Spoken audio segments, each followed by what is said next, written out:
What is going on, everybody? Welcome back to College Football Talk with Peter Burtnett, and this is going to be a look at some of the scenarios of the college football playoff as we are now just, a few weeks away from the final rankings. Not too much shifted in this one. We did have a new team jump up to number one, but otherwise it was a pretty stable week in terms of college football playoff rankings.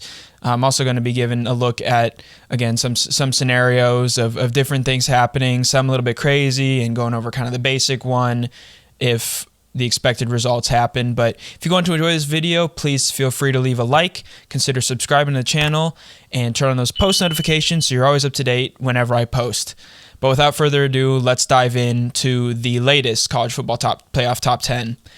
So the main change at the very top, was the Georgia Bulldogs with their win over Ole Miss. Comfortable win, jumping into the number one spot. I expected that. In my rankings, I had Georgia number one. The disparity, Ohio State only dropped to 2, which I think makes sense. That you beat a team, 38-3, even a bad team like Michigan State, at least bad this year. It's kind of hard to justify dropping a team all the way down to number 3 from number 1, and I think that's why they left Michigan behind Ohio State, and I think the Buckeyes' resume still outweighs the Wolverines, so I think that's the explanation there. My rankings, I've had Michigan ahead because I think they've looked like the more complete team, so I have Michigan at number 2, Ohio State at 3. And then in my video, the last one that I made breaking down week 11, I actually had Florida State ahead of Washington, and that's what the committee had too. But thinking over it a little bit more, and honestly, I think I might have misspoken in that video. I would put Washington ahead of Florida State. I think they have a better resume. I think they have better wins. They've looked a little bit more consistent. Yes, they've had some struggles too against poor teams like Arizona State and Stanford, and to a certain extent Cal. But Florida State, I think, has been a lot more up and down. They've had some really good games, and the Seminoles have also had some games that weren't so good. Those two teams are very close, and if chalk holds, scenario number 1 wouldn't impact either one of these teams, and I'll go over that right now. The scenario number 1 is that all the teams that are ranked ahead win right now. So let's say Georgia wins, and then in a lot of these scenarios, I'm going to say Michigan or Ohio State. Let's just go. The committee has Ohio State ranked higher, but let's go with teams that'll be favored, even if it's slightly. I'd say the Wolverines win, so they're at 2. Washington wins and Florida State wins. Based on the committee's rankings, this would mean that Florida State would be 3 and Washington would be 4. I think a win over Oregon, even though it would be the second time, even the committee, the way they've been ranking these teams, I think you have to put Washington ahead. And the only difference there being 4 versus 3 and just affects who they play in the semifinal matchups. The teams that would be left out there are 12-1 Texas, because again, let's just assume that the top teams win out, and then 11-1 Ohio State in this scenario, or the Michigan-Ohio State losing team. So that is the simplest scenario. You would have Alabama with 2 losses, you'd have Oregon with 2 losses, and Missouri, Louisville all with 2 or more losses as well. So that scenario is certainly the most simple one, and the committee would definitely benefit from having that. But it is possible too that this debate, it's hard to kind of pinpoint what the debate would come down to between Washington and Florida State, because again, the fact that Ohio State and Michigan play each other and that one of them would have a loss and Florida State and Washington wouldn't, it's pretty much locked, set in stone that those would be the 4 teams. Georgia, again, Michigan or Ohio State, the winner of that game, assuming they win the Big Ten, and then Washington and Florida State. I guess it would be if, let's just say, I don't know, like one of the Big Ten teams loses the Big Ten championship game, but then it's hard to justify one of those teams being ahead because they're not a conference champion. So these are all factors to consider as we dive into these last couple of weeks of the college football season. This coming week, really, I think the only potential slip-up is Washington at Oregon State. The Beavers have been a really good team. I think they're right outside the top 10 in the committee's rankings at number 11. So the game is in Corvallis. Certainly a tough game for the Huskies to play against a really good Oregon State team. But that's about the only one that I see this week being a potential slip-up games. A lot of kind of gimme games. Sure, a couple trap games here and there. Michigan at Maryland, potentially. Georgia at Tennessee. The Vols looking to recover from a bad loss to Missouri. But other than that, this week, chalk should hold, and really we'll have a college football playoff play-in game virtually between Ohio State and Michigan. And I think with all the teams that are undefeated or have one loss, I think this year really is. Obviously, last year both teams made it. I think this year it will be one or the other, assuming they win the Big Ten championship game over most likely Iowa. I think Iowa, there's still tiebreaker situations. They're 2 games up in the West, but at this point it's the Hawkeyes' division to lose. So that's how the Big Ten looks. I don't know how much I'm going to dive into all the scenarios here, but one other scenario is a bounty of one-loss teams. And for the simplicity of this one, I'm going to go with, and so that there's more one-loss teams, although this would certainly make things even more interesting if Iowa were to win. Let's say, okay, Michigan-Ohio State winner goes on to win the Big Ten. That team is undefeated. They're a clear number 1. Let's say Alabama beats Georgia in the SEC championship game. So both of those teams have one loss. Georgia's being to Alabama, Alabama's being to Texas. In this situation, Texas is Big 12 champs at 12-1. In the Pac-12, let's say Oregon, which is certainly looking like a possibility right now, Oregon gets revenge on Washington, and both teams also have one loss. And then Louisville beats Florida State. A lot of these, and then there's a one-loss Ohio State or Michigan. A lot of those things would be determined by the conference championship. And especially for Oregon, I think they get the nod over Washington because they avenged the previous loss. It's the most recent game between the two teams in the head-to-head series, and they would be conference champions. So I think Oregon is clearly in the playoff. I think I could see them jumping up all the way up to number 2. I think Texas is also a pretty clear factor. They don't have a really good head-to-head in their conference, but they have that win over Alabama. Louisville would make a very strong case, but I just cannot see the committee putting Louisville ahead of Alabama. So I think Louisville gets left out with one loss as the ACC champion. Florida State's probably right behind them.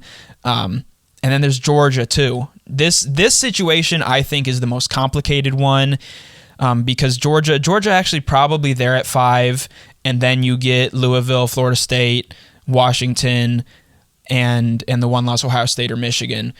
That situation will certainly be the most interesting. I think the committee, because they value conference championships, I think that would be ultimately the deciding factor, and then seeding would determine between Texas and Alabama, between 3 and 4, and Oregon's been ahead of Texas. So this would basically be a situation where the current top 4 outside of Ohio State, Michigan, all drops out, and then the next 4 kind of takes their places. So this would be that would be a very fun situation. A fourth situation is kind of along the same lines. I'd like to call it the OG college football playoff. I saw something about this, just saying that it wouldn't take too many upsets to get to the situation of the same 4 teams that made the first 4-team college football playoff make the final 4-team college football playoff. And for this to happen, it would probably be reverse seeding to what happened in 2014. But you have Ohio State winning the Big Ten, they're number 1. Florida State winning the ACC, they're number 2. Oregon winning out, getting revenge over Washington, winning the Pac-12, they'd be at 3. And then Alabama winning out over Georgia in the SEC championship game. So the teams that are ahead of some of those teams right now, Georgia loses, Washington loses to Oregon, Michigan loses to Ohio State. And just for ease of this, I think Alabama... Well, okay, actually, yeah, here's what would probably have to happen. I was going to say Alabama maybe would be good just beating Georgia, but there's Texas then. I think Texas would probably have to lose one game, whether it's in the last couple regular season games or the Big 12 championship game for the OG playoff to happen. And then finally, for this video, I might dive into more next week. I might just continue to have a little bit of fun with this, but the absolute chaos, and I think it's somewhat realistic. A couple of these games are a little bit of a stretch, but here we go. Alabama beats Georgia in the SEC championship game. So 12-1 Bama, 12-1 Georgia. Bama has the SEC championship game and head-to-head. Iowa beats the winner of Ohio State, Michigan. Obviously, the other of the Buckeyes or Wolverines is 11-1 with one loss. The other is 12-1, no conference championship. Oklahoma State, 10-3, beats Texas, 11-2. Although, honestly, for more chaos, I think Texas winning, maybe, although they would probably be clearly into the playoffs. So one loss for Texas in this situation. Oregon State beats Oregon and then beats Washington in the Pac-12 championship game. And because of tiebreakers, Arizona loses to Utah or Arizona State. And then Louisville beats Florida State. If you were able to track that, I might try to put this up on the screen. It's a lot to track. I think a lot of this is somewhat realistic. I think Oregon State's looking good, kind of motivated by what will be their, I think, probably the last Civil War scheduled. I know that name isn't really used, but it's what it is. The battle between Oregon State and Oregon, and they won last year too. So I think that's a realistic possibility. And if, let's say they do beat Washington twice, and I'm not sure what the Pac-12 championship matchup would be then if Oregon State were to beat Washington and beat Oregon. Obviously, the Beavs would be in, and then I believe because they have the head-to-head, Washington would still be in. So you have a 2-loss Oregon State. I think they're probably out even with the Pac-12 championship. You have a 1-loss Louisville ACC champs. I think they get probably the 3 spot. You've also got Iowa, 2-loss Big Ten champion. And this is that's where it gets really interesting, because I think the 1 and 2 spots, because of where they're ranked right now, I think it'd probably be Alabama 1, Georgia 2. And it'd be tough because then you're leaving out 2 conference champions here. But I just think that's how it would be in this situation. So Alabama 1, Georgia 2, Louisville 3 with 1 loss, ACC champs win over Florida State. And then I think the committee, there'd be a legitimate chance for a 2-loss team, and that being Iowa. They got a bump this week. I think Iowa got a bump up to 16, if I'm not mistaken, in the college football playoff rankings. And if they were to beat Ohio State or Michigan, I think there's a strong chance that they get in, because you have either Ohio State or Michigan dropping from losing to the other, and then the other dropping after losing the Big Ten championship. So it's a debate of, do you put a 2-loss Big Ten champion in ahead of a team that they just beat in a head-to-head and that it doesn't have the conference championship? So that situation, again, is absolutely chaos. If you hopefully were able to track that a little bit, and we'll see if I have any sort of way to kind of clear that up a little bit more.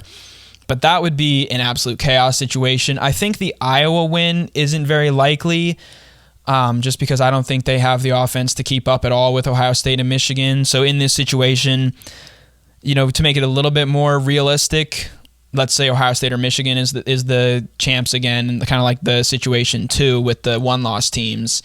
They'd be number 1, then Alabama, then probably I still think Georgia, and then Louisville in the 4 spot. But you're leaving out a 2-loss Washington team, a 1-loss Florida State team, 2-loss Oregon State conference champion, Oregon with 2 losses, Oklahoma State, and Texas potentially as well. So a lot of teams would be on the outside looking in just out of that 4 spot. But let me know in the comments below. There's a lot of different situations. Obviously, in something like this with so many teams still in contention, 8 or 9 really teams that are still in the fight for the college football playoff.